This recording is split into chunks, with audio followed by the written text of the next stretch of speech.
Today's sutta from SD 61.1 is the Dvedhā Vitakka Sutta. The discourse on the two kinds of thoughts. Dvedha means two kinds. A dve is two, dha means something like parts. Vitakka means thoughts. Notice here, Vitakka is spelled in the stem way. Stem, you got the roots and you got the stem. So this is the way the word will be spelled in the dictionary, right? But here it is plural actually. Thoughts, no? And then sutta discusses the threads. The discourse on the two kinds of thoughts. M19. So this is from the Majjhima Nikaya. And the theme is it deals with the duality of thoughts.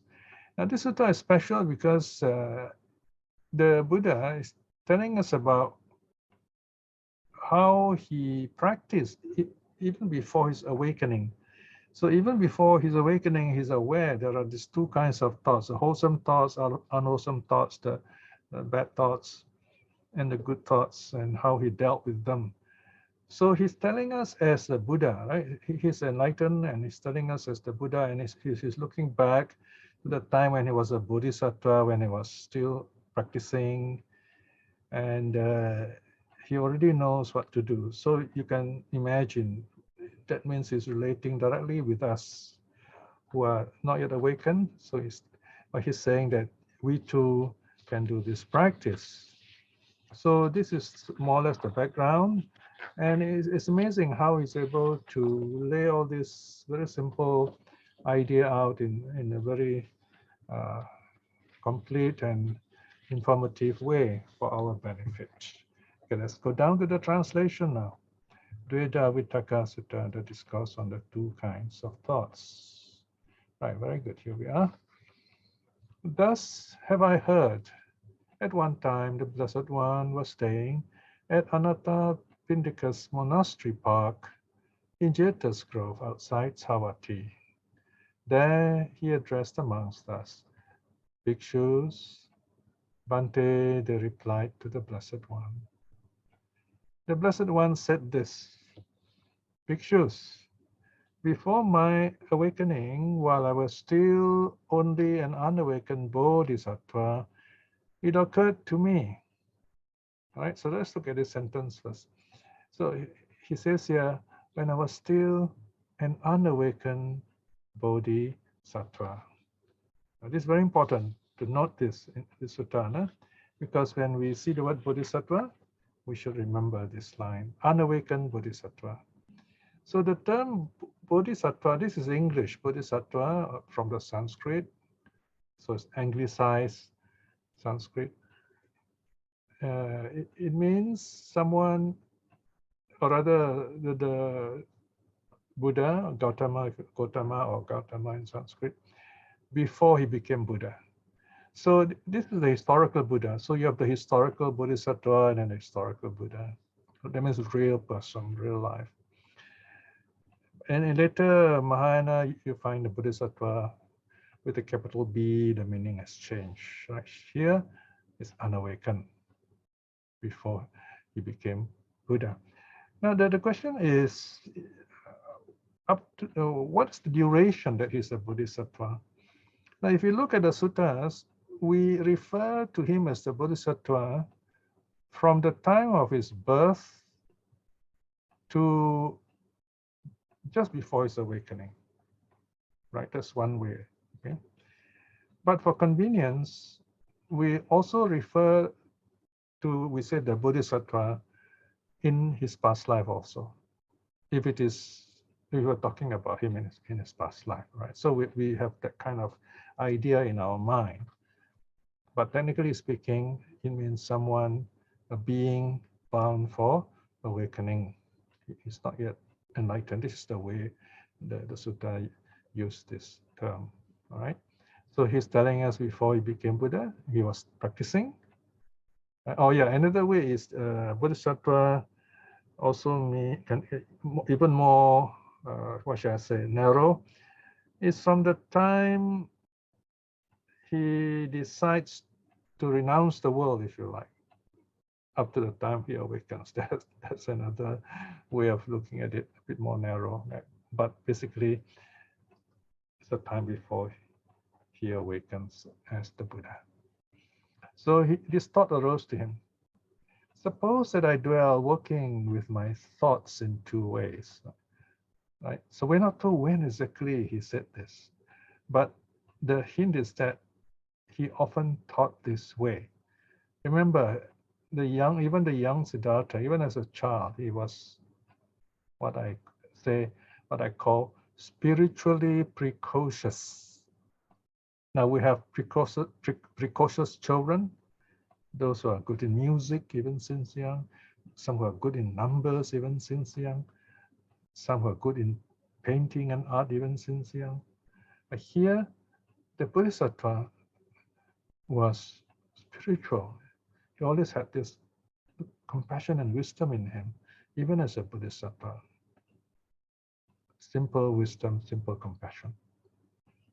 So he reflects, says, let me live by carefully considering two kinds of thoughts, or there are these two kinds of thoughts.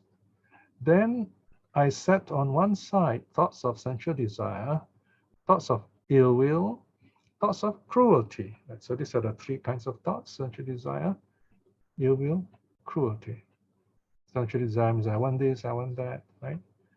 So if you can't get this, then you get a bit upset or angry, or anything that prevents you from getting it, you will show this ill will. And then cruelty is when you want to show violence. No? You want to act against this person or this source that frustrates you from getting what you want. That's cruelty. And I set on the other side thoughts of renunciation, thoughts of non-ill will, and thoughts of non-cruelty. So you can see here there are two pairs, right?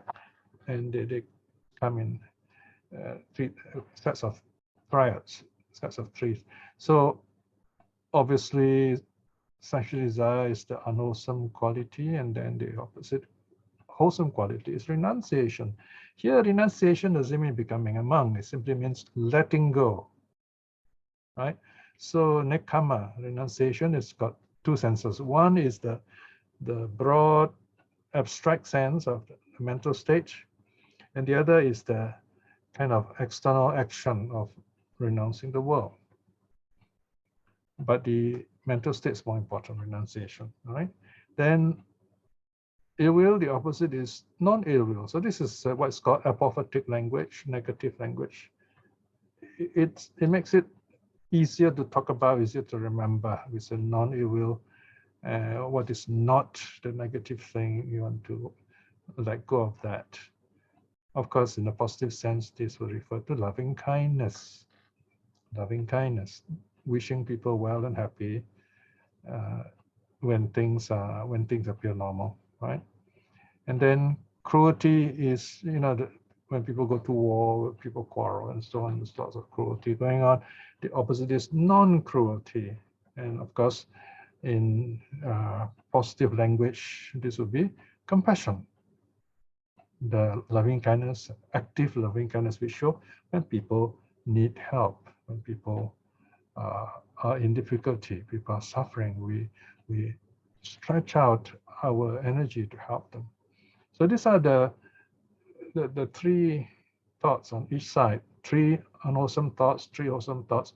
You say, okay, there are these thoughts, let me be sure what they are. If they are in me, I notice them, I will acknowledge them, reflect on them. Section 3 now.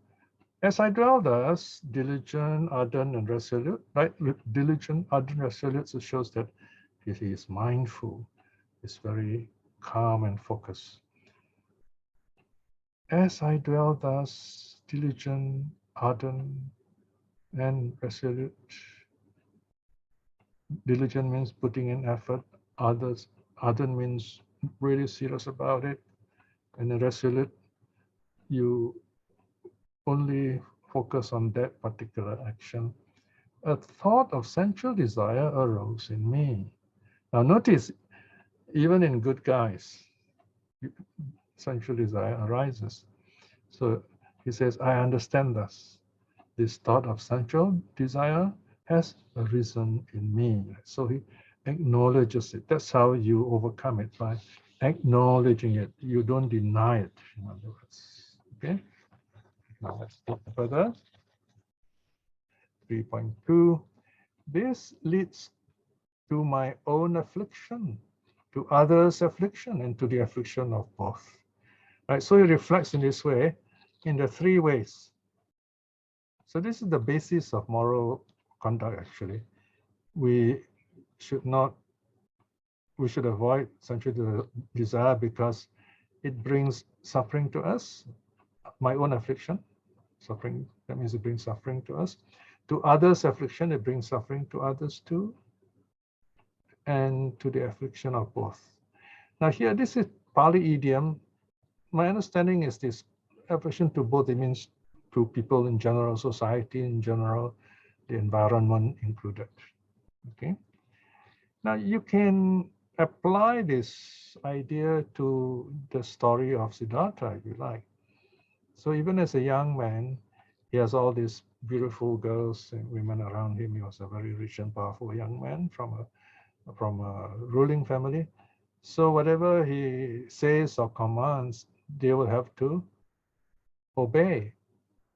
And there are others who might punish them if they fail in their duties. So he's very careful. He says, well, even when sexual desire arises in me, let me not bring suffering to others, even to my servants, to people around me. When I considered this leads to my own affliction, it subsided in me. Right, so here he's telling us, even as a bodhisattva, when he was not awakened, he just reflects. He says, well, you know, I should not have this thought because it's going to bring me suffering. Then that negative thought goes away. So here's a hint for us. We can reflect in this way also. So if a sensual desire, thought of sensual desire arises in us, we say, oh, wow, this thought is not good for me. It's not going to make me happy. You know? So when you think like that, you find it, you weaken it. You will go away. You subside, right? When I consider this leads to others' affliction, it will bring suffering to others too. It subsided in me. When I consider this leads to the affliction of both, right? So generally speaking, you know, other people will suffer too. It subsided in me. When I consider this obstructs wisdom, causes difficulties, leads away from nirvana, it subsided in me. Okay, notice here, the word nirvana is used even before the Buddha was awakened. So this is a broad term, which is well known even to non-Buddhists in the Buddha's time, meaning some kind of happy state, right? But the Buddha only discovered it. Or rather, you might say he used this term to describe the state he has attained, free from suffering. So here he's saying, this desire that I have will not help me understand myself better. I won't be wise. I won't be peaceful, right? So then it subsided in me. It goes away. So this is a simple way for reflecting on sensual desire when it arises. Usually, when we are not skillful, we just look on and we let it grow, right? So whenever a thought of sensual desire arose in me, I abandoned it, I removed it, did away with it. So this is how he practices. Notice his whole idea in telling us this story about his life is to help us practice also how to deal with sexual desire. Just acknowledge it and reflect that it's not good for me, not good for others, not good for society in general. So this is one aspect, reflection on sexual desire, the first negative root, if you like. So these are the mental actions. No? 4, as I dwell thus, diligent, ardent, and resolute, a thought of ill will arose in me. I understood thus. So here he reflects. So we're talking about mindfulness practice. It's not deep meditation, but it is mindfulness practice, right mindfulness. This thought of ill will has arisen in me. Notice just a simple statement, ill will has arisen in me, or there is ill will. This is ill will. This leads to my own affliction, to others' affliction, to the affliction of both. It obstructs wisdom, causes difficulties, leads away from nirvana. Right? So, and the rest of the words are similar. When I consider this leads to my own affliction, it subsided in me. When I considered this leads to others' affliction, it subsided in me. When I considered this leads to affliction of both, it subsided in me. When I considered this obstructs wisdom, causes difficulties, leads away from nirvana, it subsided in me. Whenever a thought of ill will arose in me, I abandoned it, removed it, and did away with it. So notice here, this is a very simple way of self-therapy. And this is what those psychotherapists love. They say, wow, this, you can learn something from this, right? So this is something we can help ourselves with. So you can see early Buddhism is a kind of therapeutic practice also for yourself. So this is how you deal with ill will. Now, suppose we get angry, we want to really hurt people, get revenge. So this section 5. When I dwell thus diligent, ardent, and resolute, a thought of cruelty arose in me. I understood thus. This thought of cruelty has arisen in me. Simple statement, right? Of acknowledging this state. This leads to my own affliction, to others' affliction, to the affliction of both. It obstructs wisdom, causes difficulties, leads away from nirvana. When I considered this leads to my own affliction, it subsided in me. When I considered this leads to others' affliction, it subsided in me. When I considered this leads to the affliction of both, it subsided in me. When I considered this obstructs wisdom, causes difficulties, leads away from nirvana, it subsided in me. Whenever a thought of cruelty arose in me, I abandoned it, removed it, did away with it. So these are very simple practice, which you should remember. Acknowledge it, accept it for what it is, and reflect on it in this way, on the affliction, the dangers that arise through this practice. Now, in the second part, the Buddha tells us that if we don't do this properly, or if we neglect the mind, then we will encourage negative habits, mental inclinations of a negative nature will arise. Section 6. Bhikshus, remember that whenever Buddha says bhikshus, he's also addressing us in the present time. Bhikshus, whatever a monk here means a practitioner, a meditator, someone who meditates, someone who keeps the precepts, someone who's learning the suttas. Every one of us here, male or female. A monk frequently thinks and ponders upon that will become the inclination of his mind. Just look at this line alone. It has got some really deep psychological teaching. In simple terms, the Buddha is saying, what you think about will become your habit. Right? Every time you think of anger, anger will come to you. Anger will grow in you. If you think of violence, violence will grow in you. So be careful what you think. You'll become an inclination. The Pali word is nati, N-A-T-I, right? It will grow in you. So be careful of that one thought. That one thought will turn into a habit. Okay. Further down, if he frequently thinks and ponders upon thoughts of sensual desire, He has abandoned the thought of renunciation to cultivate the thought of sensual desire. Then his mind inclines to thoughts of sensual desire. Right? So two bad things happen when we get caught up with a negative thought. When we get caught up with sensual desire, then we lose the positive aspect, which is letting go, renunciation. And then our mind will get carried away by this thought.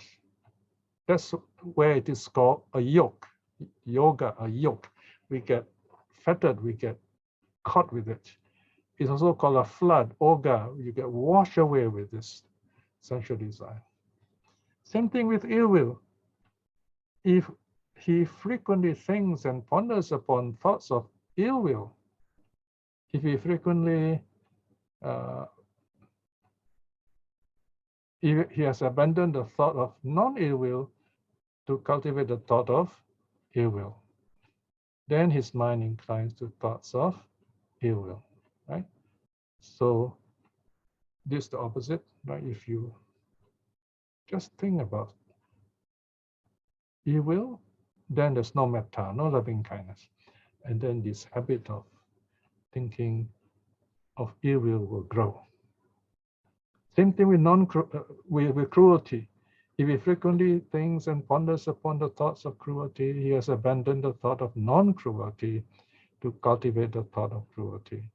Then his mind inclines to the thoughts of cruelty. What is amazing in these simple lines, the way the Buddha, it's almost like his programming, see, the teachings. How do you program the teaching into simple lines that people can understand? This is what the oral tradition does. So the Buddha has done this for us, or you can say the reciters have helped to do this for us. You may think this sounds easy, but if you try to, say, listen to a talk and then you try to arrange the teachings this way, it's not that easy. So here the Buddha is saying that there's a pattern you got to watch out. If you think of being cruel, hurting people, then you've given up compassion, and then you have allowed or encouraged the habit of violence to arise in you. Now, after talking in the intellectual way, the Buddha uses a figure, a metaphor, the parable of the thick corn. Here, corn means cornfield. It refers to the maize, to this field full of corn, full of maize. Section 7. Bhikshus, just as in the last month of the rains, so you'll be, this month has passed around August, if you like, July, August, or a bit of September even. The last month of the rains, in the autumn, right? So it's just a couple of months ago, when the corn is thick. In other words, this corn is growing well. A cowherd would guard his cows by again and again tapping and prodding them on this side and that with a stick to stop and check them, right? So this cowherd will make sure the cows don't go into the corn. He will like hit them gently or even hard if they don't respond, so that they go away from the corn. They don't eat up those growing corns. Why is that? Because he sees that he could be flogged. Flogged, that means whipped and beaten, or imprisoned, or fined, or blamed, if the cow strayed into the corn and devoured it. The owner will beat him up. This is those days. Nowadays, of course, there are laws. So too, in unwholesome states, I saw danger, decline, defilement, and in wholesome states, the benefits of renunciation pertaining to cleansing. So here, the Buddha goes on to talk about something deeper. So the Buddha is saying, how should we guard our mind? Just like this cowherd, right? You see this picture originally at the start of this of today's study. This cowherd has to watch carefully, make sure the cows don't go into the corn. But these cows, they're hungry, they go where the food is, right? So naturally, by habit, they will gravitate, they will move towards the maize or the corn. So this cowherd is there watching. The moment that he sees any cows going in that direction, he will hit them with a stick, and then they will turn back. So that the cow represents our thoughts, negative thoughts, right? The stick is mindfulness. So in this way, he sees the danger, decline, and defilement if he doesn't do it properly, right? He'll be punished, right? So he wants to make sure that his wholesome states are there. So the last line is interesting. So too, in unwholesome states, I saw danger, decline, defilement, and in wholesome states, the benefits of renunciation pertaining to clinging. So by letting go of all those negative thoughts, my mind will be purified, will be cleansed. In other words, here it is self-effort, self-effort. All right.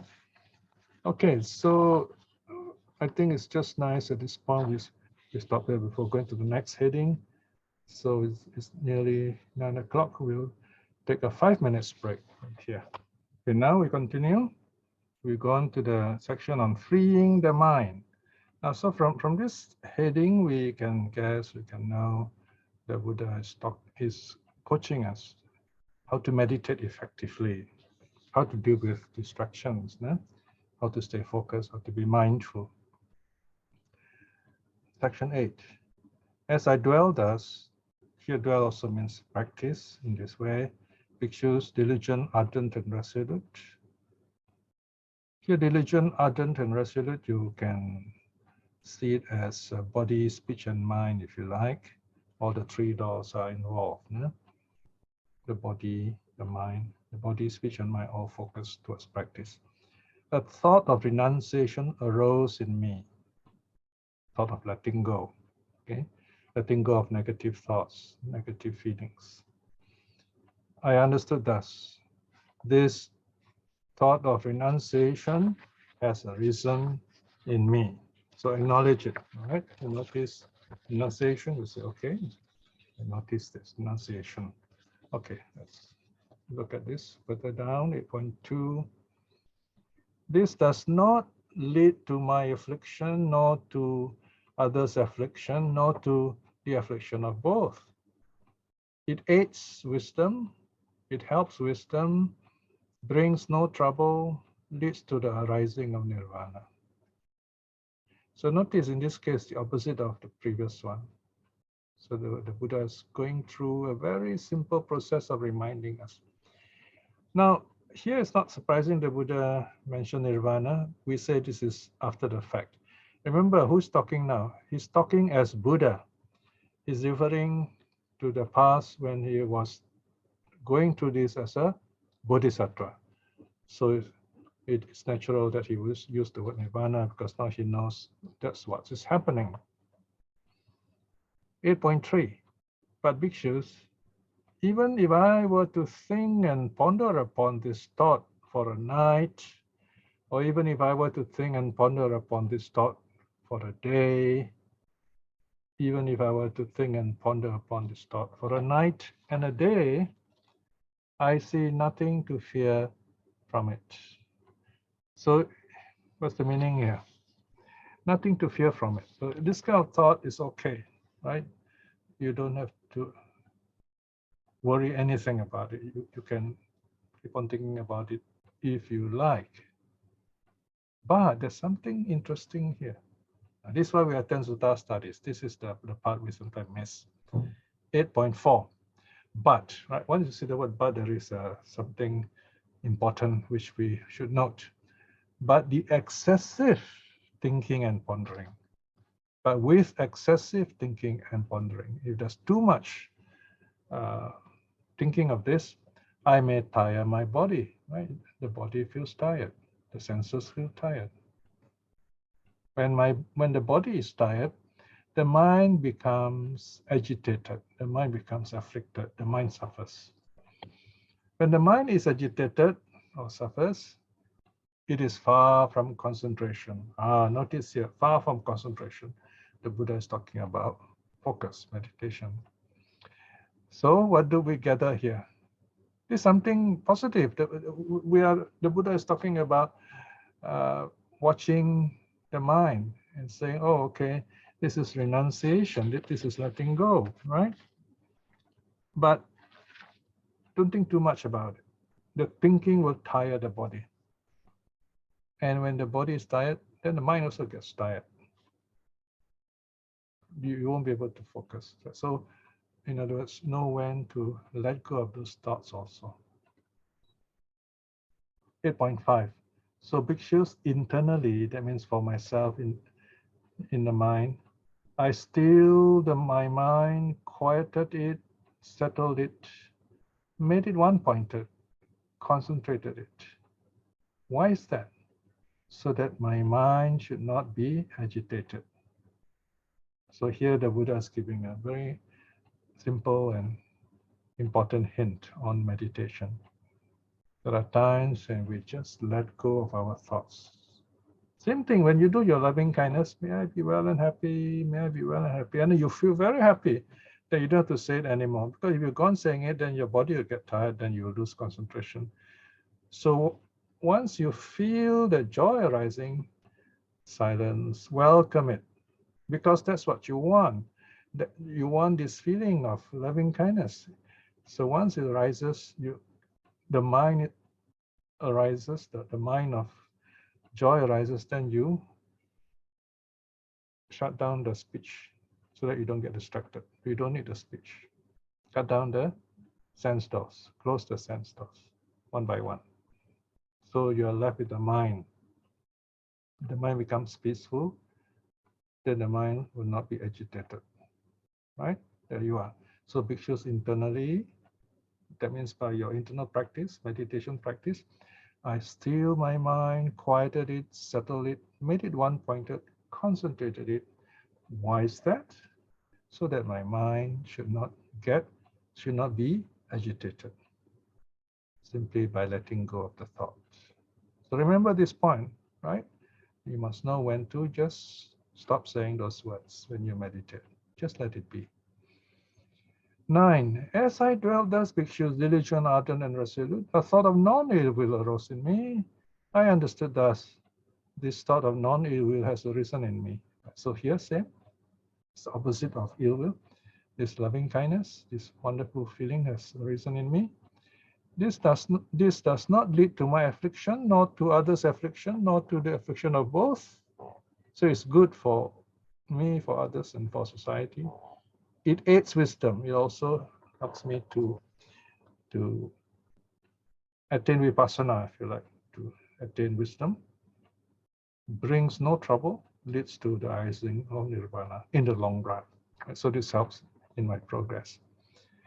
Then there's a caveat. So the Buddha say you got to be careful still, right? 9.3.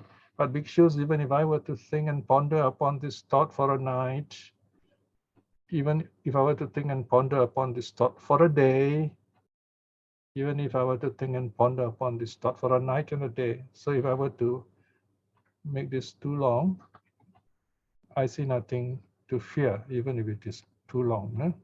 There's nothing to fear. It is something positive. But, there is a but. With excessive thinking and pondering, I may tire my body. But if you do too much of it, then the body gets tired. When the body is tired, the mind is agitated, the mind becomes uneasy, troubled, suffers. And when the mind is agitated, it is far from concentration. So bhikshus internally, I still the mind, quieted it, settled it, made it one-pointed, concentrated it. Why is that? So that the mind should not be agitated. So this is another kind of letting go. Letting go of all the thoughts of the mind will be focused. So we must know when to be silent. Even in breath meditation, you notice like the fourth stage is called the silent stage. 10. As I dwelt thus, bhikshus, diligent, ardent, and resolute, a thought of non-cruelty arose in me. A thought of compassion arose in me. I understood thus. This thought of non-cruelty has arisen in me. This does not lead to my affliction, not to others' affliction, not to the affliction of both. It aids wisdom, it brings no trouble, leads to the arising of nirvana. Right? But you got to be careful. But there are two buts there. Notice 10.3, 10.4, right? But bhikshus, even if I were to think and ponder upon this thought for a day, for a night, for a day, or a night and a day, right? So I have summarized this. So we think this for a long time, for the whole sitting, for the whole day. There's nothing to fear. But 10.4, but with excessive thinking, too much thinking and pondering, I may tire the body. And when the body is tired, the mind also gets tired. The mind gets agitated. So the mind suffers. And when the mind is agitated, it is far from concentration. So we got to let go of those thoughts because the mind is ready. And so bhikshus internally, I still my mind, quieted it, settled it, make it one-pointed, concentrated it. Why is that? So that my mind should not be agitated. Calm the mind. Then the Buddha goes on to talk about the thoughts of renunciation, non-ill will, non-cruelty, the three positive thoughts. 11. Bhikshus, whatever among frequently thinks and ponders upon, that will become the inclination of mind. So now it's a new level of teaching on the nature of habits, mental inclination, right? Inclination of his mind, mental habit, if you like. If he frequently thinks and ponders upon the thoughts of renunciation, he abandons the thought of sensual desire to cultivate the thoughts of renunciation. Then his mind inclines to the thought of renunciation. So notice the three things here. You reflect on letting go, okay, that you can do it. Then sensual desire will be reduced. And then your habit of reflecting on something wholesome in terms of letting go will become more established. It's just a thought. We're dealing with thoughts here, right? It's one thought at a time. And the same thing with non-ill will, loving kindness. No? 11.2. Bhikshus, whatever among frequently thinks and ponders about. Notice here in this case, the Buddha is talking about thinking, right? So when we're not meditating, there are thoughts. So you think something positive. That will become the inclination of mind, become your mental habit. If you frequently thinks and ponders upon the thoughts of non-ill will or loving kindness, he abandons the thought of ill will to cultivate the thought of non-ill will. Then his mind inclines to the thoughts of non-ill will. Now remember, part of your mind is saying, oh, I know this. Yes, you know this, but you have not experienced this. It's just like we say, oh, I know about London, I know about New York, right? But you have never been there. Or you don't really know the people there. So you got to experience it, in other words. So this is ill will, right? Letting go of ill will, make it a habit, then you find loving kindness will arise. 11.3, we come to non-cruelty. Bhikshus, whatever among frequently thinks and ponders upon, that will become the inclination of mind. Whatever you think about will become your mental habit. If he frequently thinks and ponders upon the thoughts of non-cruelty, he abandons the thoughts of cruelty to cultivate the thought of non-cruelty. And then his mind inclines to the thought of non-cruelty. So here, the Buddha is advising us how to keep our mind pure. Let go of harmful thoughts. Just let it go. Then your mind will have the good habit of cultivating thoughts of compassion. Now the Buddha closes this section with another parable, with a positive parable of the harvested corn. Earlier on, the Buddha talked about this corn which is ripening. So now it's the hot season. Bhikshus, just as in the last month of the hot season, right? So earlier on is after the rainy season, the corn starts growing. When all the crops have been brought into the village, so this time all the corn, all the maize have been harvested. A cowherd would guard his cows while staying at the foot of a tree or out in the open. Since he only needs to be mindful that the cows are there. In other words, you don't lose any cows, they're all there. So too, there was need for me only to be mindful of those states, that those states were there.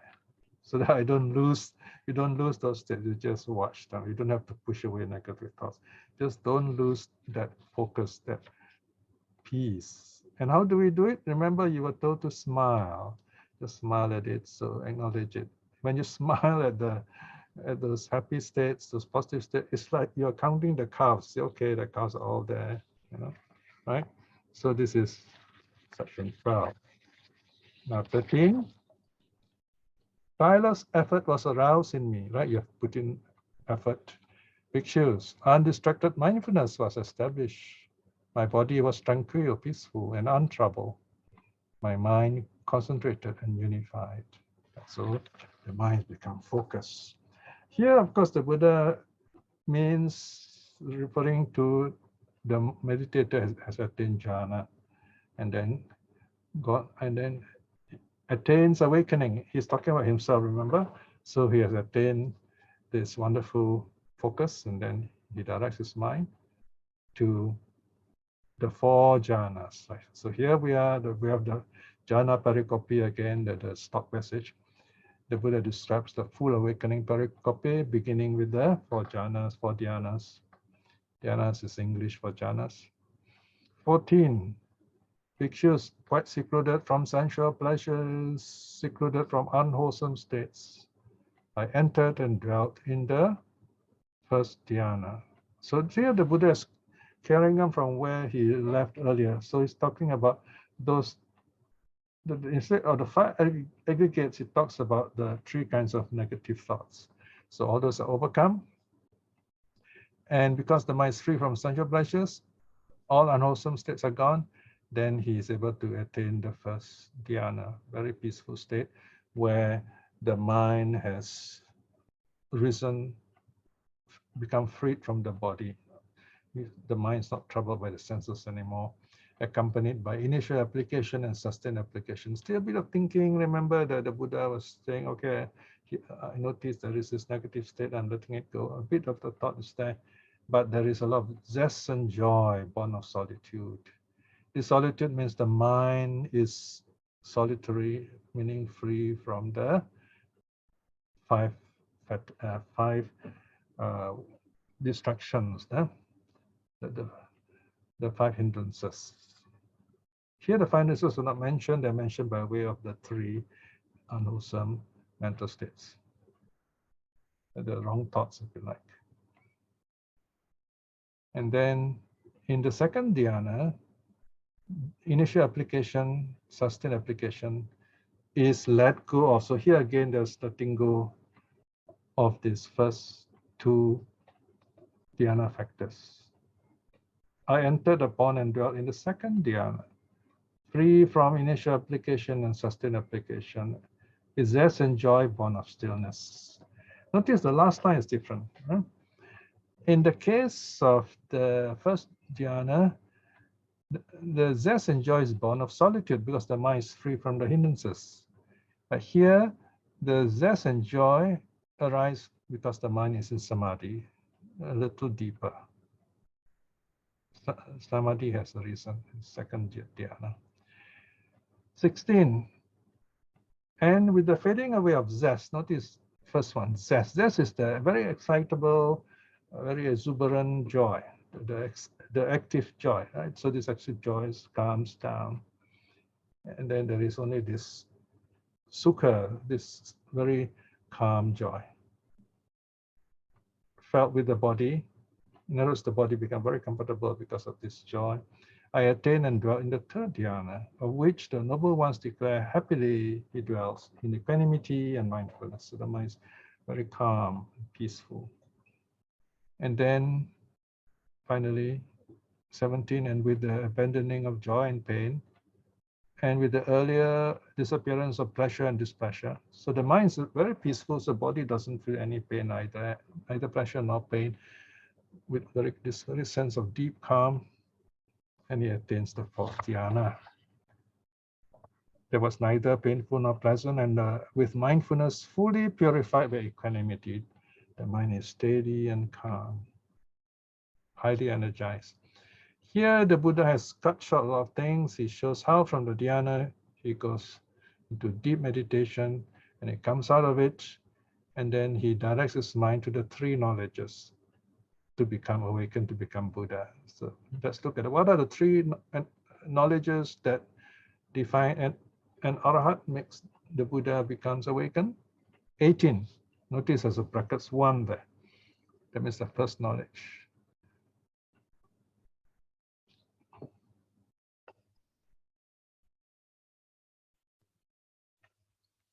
When my concentrated mind was thus purified, bright, unblemished, rid of imperfection, malleable, wieldy, steady, attained to unshakable steadiness.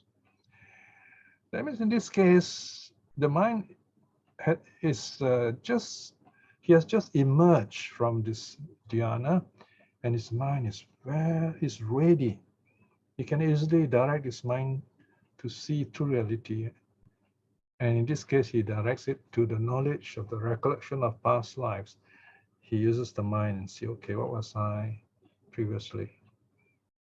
18.3, I recollected my manifold past lives, that is 1 birth, 2 births, 3 births, 4, 5, 10, 20, 30, 40, 50, 100, 1,000, 100,000. Many eons of cosmic contractions, many eons of cosmic expansions, many eons of cosmic contractions and expansions. Now, I want you to picture this one, you know. It's like he's playing back this amazing videotape. He can see one birth, okay, last birth, what was I? 2 births ago, 3 births, and then after that, the number increases. So here, the Buddha mentioned all these numbers. Can you imagine from 1 to 100,000, so many lives? He could just go back and see them, and you could remember them. That's the interesting thing. And after that, he sees the world expanding and contracting. It's like a high-speed photography, right? Time-lapse photography. So you got to imagine this is really amazing. Then he says how he does it, 18.4. What happens? There I had such a name, belonged to such a clan, family. I had such an appearance, so you could see all this. So he's describing here, but he could see all this. Such was my food, such my experience of joy and pain, such was the end of my life. And this is how I died. So remember, the first thing you see when you go back through past life is you notice how you die. Passing away from that state, I arose there. I re-arose there. There too, I had such a name, belonged to such a clan, had such an appearance. Such was my food, such my appearance of joy and pain, such my lifespan. Passing away from that state, I re-arose here.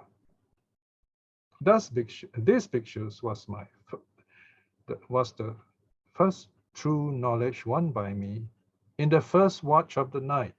Right, first watch of the night, between 6 to 10, about between 6 to 10, first watch of the night. Ignorance was banished and the true knowledge arose. Darkness was banished and light arose. as happens in one who abides diligent, ardent, and resolute. Right? So his mind became clear. Say, oh, so this is what it is. This is what happened to me. Right? So this he sees his own past life. So he knows what he was in the past. Now he directs his mind to the second super knowledge, second higher knowledge, to the rebirth of other beings. 20. Now brackets 2. When my concentrated mind was thus purified, bright, unblemished, rid of imperfection, malleable, that means can be shaped in any way, willy, steady, and attain to unshakable steadiness, very steady mind. I directed it to the knowledge of the passing away and reappearance of beings, of death and rebirth of beings. Right? So there you are. This is how the Buddha knows about death and rebirth of beings, or re-death and rebirth of beings, if you like. No? So by means of the divine eye, so another term for this this second knowledge is the divine eye or clairvoyance, purified and surpassing the human. So it's normal or human faculty here. It's a superhuman faculty. I see beings passing away and reappearing, and know how they are inferior and superior, beautiful and ugly, fortunate and unfortunate, faring on in accordance with their karma. So what do we learn here? Knowledge number 1 affirms the reality, the truth of karma. In this case, number 2, the knowledge affirms the truth and reality of rebirth. Okay? So this is second knowledge. So 20.4, these beings who are endowed with bad conduct of body, speech, and mind, who revile the noble ones, held wrong views, and undertook actions under the influence of wrong views, after death, when the body is broken up, have reappeared in a plane of misery, a bad destiny, a lower realm in hell. So he's noticed all these people who do bad things. On account of their bad karma, they are reborn in the subhuman state suffering planes. 20.5, but these beings who were endowed with good conduct of body, speech, and mind, who did not revile the noble ones, who held right views and undertook actions under the influence of right views, after death, their body has broken up. When the body is broken up, have reappeared in a happy destination in heaven. So those who keep the precepts, create good karma, and so on. Thus, by means of the divine eye, second knowledge, I see beings passing, 20.6, no? I see beings passing away and reappearing, and know how they are inferior and superior, beautiful and ugly, fortunate and unfortunate, faring on in accordance with their karma. And these beings who are endowed with bad conduct of body, speech, and mind, who revile the noble ones. So these people who have bad karma, they are reborn in suffering states. And those with good karma, 20.8, under the influence of right view, then you're reborn in the happy states. So this is the nature of karma on a very simple level. So this is how the Buddha recalls past lives of other beings. These pictures was the second true knowledge. All right, here you are, 21, second true knowledge, won by me in the middle watch of the night. Right, so this is 10 to 2. All right.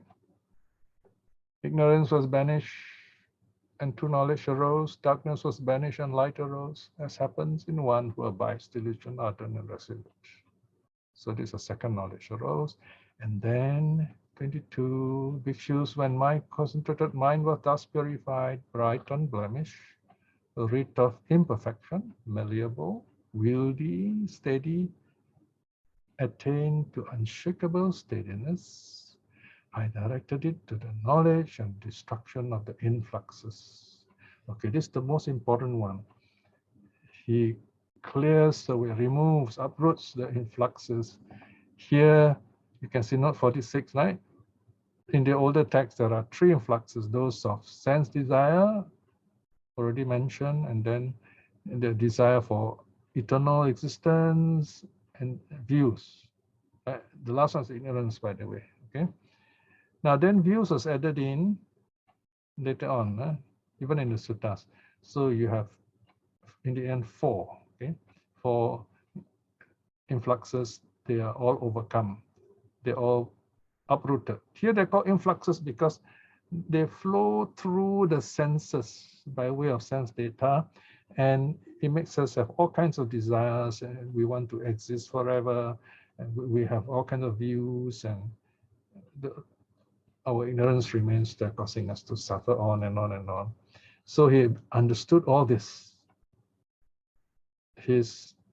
all these negative defilements, you can use the word defilements in this case. I directly knew, as it really is, this is suffering. So you can see for himself, say, wow, now I know this is suffering. It's just like you all, when you have gone through, really wisely see what's going on in your life and say, oh, this is suffering. This is the arising of suffering. This is the ending of suffering. And this is the path leading to the ending of suffering. So this is how the Buddha explained. He sees the Four Noble Truths through the overcoming of the four influxes. Right. So this is the next page. There are the influxes. This is the arising of the influxes. This is the ending of the influxes. This is the path leading to the ending of the influxes. So he sees all these negative states disappearing in him too. That's why the influxes are mentioned second here, because it's describing how they all are uprooted from him. The mind is freed. 23. The mind is freed. He's very happy. He said, Chittang vimucita. The mind is freed. Now here there's a bit of a grammatical problem. That's why I put the Pali here. See, if you look at the Pali, Chittang vimucita, this chitta, vimucita, it's past tense, right? So if you want to be literal, the mind was freed. But then the rest are all present tense. No? So because in English, the English idiom is we like to put it in the present tense. The Buddha is reporting this. So the mind is freed. When the mind is freed, there is knowledge in the freedom. Freed. Okay. So notice here just the word freed or free, if you like. This is a udana, one word udana. The Buddha is happy, is free. Of course, people like us, we normally would make it grammatically correct. I am free, or my mind is free. But in the case of the Buddha, there is just this idea, free or freed. The Pali word is vimutta. Okay. Of course, if you write in a Pali sentence, vimuttam iti, iti is like a quotation mark. Okay. Vimutta, free. Okay. Jnanang ahosi, there is this knowledge. There is the knowledge. Now, the Buddha, with this freedom and wisdom, I directly knew, says the Buddha, destroyed his birth. Now, the thing is, in Pali is plural, destroyed our birth. Okay, so here again, idiomatic English, destroyed his birth. The birth here is uncountable. The holy life has been lived. So I've practiced what I need to practice. What needs to be done has been done. So I've done all the things that needs to be done. There is for me no more of arising in any state of being. I will not be reborn anywhere anymore. No more suffering. This pictures was the third true knowledge, won by me in the last watch of the night. Right. So this is 2 to 6. So dawn is coming, right? It's really beautiful, you know. So as he awakens, the last part of it, the sun rises. Just the sun is beginning to break through the mountains. Ignorance was banished, and true knowledge arose. Darkness was banished, and light arose, as happens in one who dwells diligent, ardent, and resolute. Right? Notice when I like this part because the Buddha says darkness was banished, light arose, and then you see the sun slowly rising also at the same time. It's very beautiful. And now the Buddha goes on with the third parable, very beautiful parable. The deer in the mountainside forest. Suppose bhikshus, a large herd of deer lived in a wooded mountainside near a great low-lying marsh on which it depends as its grazing ground. So the deer goes there to eat the grass. No? So the deer, of course, refers to the world. Then there appeared a man wishing them no good, only harm and bondage. Okay, so what happens further down? He closed up the safe and good path on which one traveled happily and opened up a false path on which he placed a decoy stag. Okay, that's a repeat there. Just make a note. Huh? That is a decoy.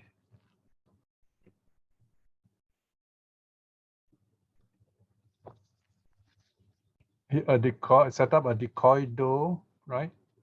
A decoy stag, a decoy doe. This, in other words, he made like a doll, not a statue exactly, a figure of this male deer and a female deer, right, to mislead the herd of deer. In this way, bhikshus, the large herd of deer, would later meet with disaster, ruin, and loss. So this is a trap, the trapper, right? He closes the usual path that this deer will take and then direct them, open another wrong path, right? So this is a beautiful analogy showing we have all kinds of wrong teachings today, the wrong eightfold path to mislead us. So be careful. So this is the negative part, 25.2, right? Now you have the positive aspect. You have this another man, but another man came wishing them good, welfare, security. He opened up the safe and good path leading to their happiness and close up the false path. So notice he not only opened up this eightfold path, but closed up the wrong path. He removed the stag decoy, drove away the doe decoy, drove away or what you call destroyed. So in this case, probably the impression I get here is that the decoy doe or doe decoy could be another deer, you know, or this deer was trapped and then made to trick the other deer. As such, bhikshus, the large herd of deer would be in time come to growth, increase, and abundance. So this deer can freely go to where they roam, where they have their food, and then they will prosper. So this is a beautiful forest imagery, forest metaphor. Meaning of the parable. Now here you have commentary. This is a commentary within the sutta itself, where the Buddha himself comments on the meaning of what he has said. So this gives us the idea of a commentary. 26. Bhikshus, I've given this simile or metaphor in order to convey a meaning. Here is the meaning. The great low-lying marsh is an expression for sensual desires. It refers to sensual desires where you can get trapped and drown in it. The large herd of deer is an expression for beings. It refers to beings in the world. The man wishing them no good, only harm and bondage, an expression for Mara, the bad one, right? Any kind of destruction, in fact. The false path is an expression for the wrong eightfold path, like wrong kind of teaching. That is, wrong view, wrong intention, wrong speech, wrong action, wrong livelihood, wrong effort, wrong mindfulness, wrong concentration. In other words, the wrong kind of Buddhism. The stag decoy is an expression of delight and lust, nandi raga. So this means getting caught up with the world. And the doe decoy is a term for ignorance. The man desiring their good, welfare, security is a term for the Tathagata, the Arahat, fully self-awakened. Right? So this refers to the Buddha. It can be in the future also. Buddhas will come. In the past, Buddhas have come. So they clear away the wrong path and open up the right path. The safe and good path on which one travel happily is a term for the noble eightfold path. That is right view, right intention. That's one set. Okay. Right speech, right action, right livelihood. That's the another set. And the second training. Right effort, right mindfulness, right concentration. That's the third training. Actually, the middle one is the first training, then the last one is the second, and then the first. Right view is the first because right view comes first, right? There must be right view in all the other 7 factors, right? But in terms of practice, we start with sila, right speech, right action, right livelihood. Thus, bhikshus, the safe and good path on which one travel happily has been opened up by me. The wrong path has been closed off. The deer decoy removed, and the doe decoy destroyed. So the Buddha is telling us, you have the Dharma now. You know, everything's prepared for you. So here the Buddha is appealing to us. All right, here you can say the call to meditate, the call to practice is the closing. Huh? This part is very beautiful. The Buddha is appealing to us right now. So I'm appealing to you in the Buddha's name. Bhikshus, whatever a teacher should do out of compassion for the good of disciples, for the sake of their welfare, this has been done done to you by me. Right? So I've done my part. I've taught you whatever I can. These bhikshus are the fruit of trees. These are the empty abodes, right? So the Buddha is telling the monks, look, there are trees here. You can sit under them safely. And there are also empty spaces, buildings, and outside and inside. Meditate, bhikshus. Be not heedless. Regret not later. So you notice the Buddha is telling us to meditate. And the Pali word for meditate is jayata. Jayata. So here's where jhana here means meditate. Right? And then finally, this is our instruction to you. Notice our here, the Buddha says all Buddhas will teach you the same thing. This is our instruction to you. The Blessed One said this. Satisfied, the monks rejoice in the Blessed One's word. Sadhu. Thank you, Piya, for the wonderful teaching. Now we'll pass the session to Sister Isim. Sister Isim, over to you, please. Thank you, Sister Ratna. Thank you, Brother Piya, for the Sutta teaching. At the moment, there's no question in the chat box. Your background got to clear. Getting different background. Zoom background, huh? Zoom background. There's no more. No screen. My screen is showing some other advertisements. Hmm? Okay, never mind. I'll just open up. Is it okay now?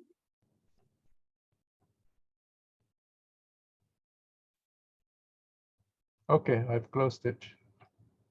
Just open the full screen. Yeah. All right. Okay, questions? Yeah. Dear brothers and sisters, you may raise your hand and unmute and ask your questions, or you may type it in the chat box. So at the moment, there's no question in the chat box, Brother Piya. Yeah, okay. Never mind. We just quietly a while, reflect on the sutta. Sooner or later, the questions will come. So as I told you earlier, right now I'm reflecting on why the Buddha mentions 7 lives to go for the stream winner. And I'm trying to explain it so that you all can read about it and be happy with it. So this is the 1 or 2 or 3 more sections, and section D will be finished. I think it's about nearly 200 pages, I think.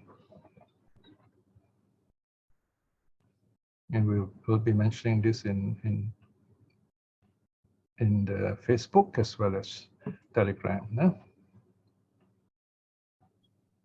Feeling happy to hear about this, Brother Piya. Look forward to reading this one. The Wonderful. 7th Yeah. time. Yes. So I hope when you get back, when you finish with the proof, I'll send you the new one.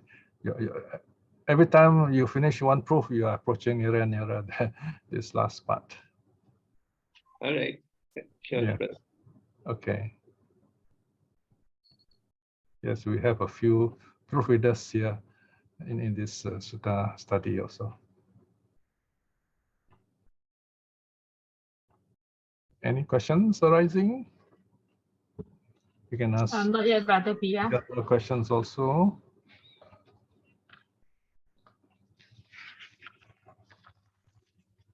Any part of the sutta you are not sure?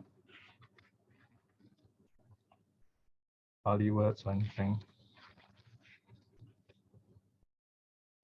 You notice the sutta translation is not quite simple. I mean, I can do my part, but we still need proofreaders to help without typos, human errors, in other words.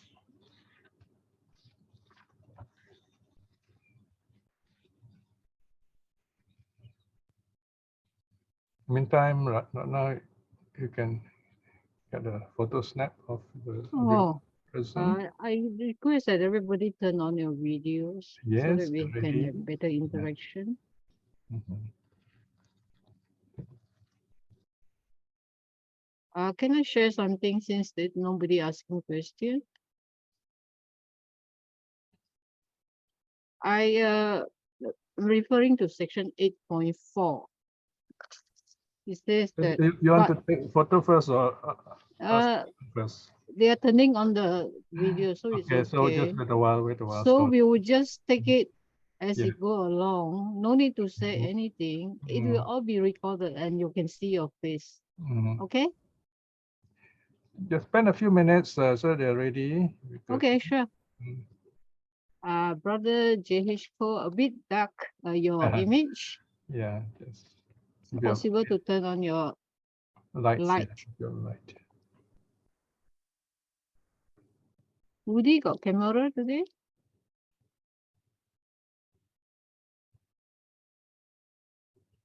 And sometimes the cameras may not be working. Or they could be elsewhere. Huh? Okay, that's good. I see your handsome face now. Okay. Okay. All right, That's very good. good. Yes. 1, 2, 3. Smart. Okay, thank you very much. Photo taken. All right. So yes, your feedback. Oh, okay. I'm referring to section 8.4. But with excessive thinking and pondering, I may tired my body and then my mind become agitated. I was thinking of when we sleep also, this thing applies because sleeping, for me personally, in fact, I have difficulty sleeping. So I have to give up my thoughts when I want to sleep. Just relax and then let everything go naturally, and then after that the body become peaceful and the mind also become peaceful. If I try too hard to sleep, then I will not be able to sleep. That's all. Thank you. Right. So we can apply this in daily life also, in other words, right? So in other words, you notice the psychotherapists will do just this. They will say, oh, very good. I can use this for people with problem with difficulties in sleeping, right? So this is what the psychotherapists will do. They will use all these methods for their own needs, no? Right? So you can do this for yourself, of course. You can apply this even to focus when you're studying, right? When you're studying how to clear the mind. So here you are. This is to help you practice for a focused mind. Any other question?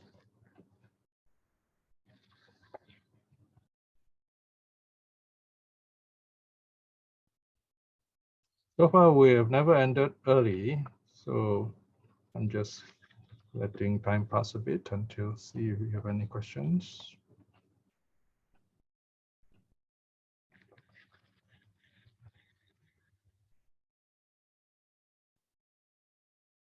All right. I'm asking the third time, so if no questions, then we will end early today. Huh? So let us close with a short reflection. Once again, remember this important moment where we have gathered together here from different parts of the world. We have recited the 3 refuges and the 5 precepts.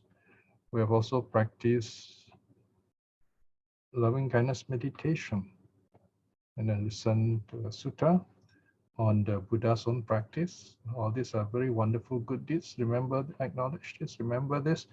This will help us. And by this goodness that we have done, may we be well and happy. May we be healed of our sickness, if any. And may our minds be calm and clear so that we can study well and understand the suttas and do whatever good work we're doing effectively and properly, truthfully. And this is the time also to send our loving kindness to all our loved ones, the people we know, to people we need to share loving kindness also. May they be well and happy wherever they are. It's a good time to do it. And above all, let us close by showing our gratitude to the 3 jewels who have brought us together here and open this path of wisdom and freedom for us.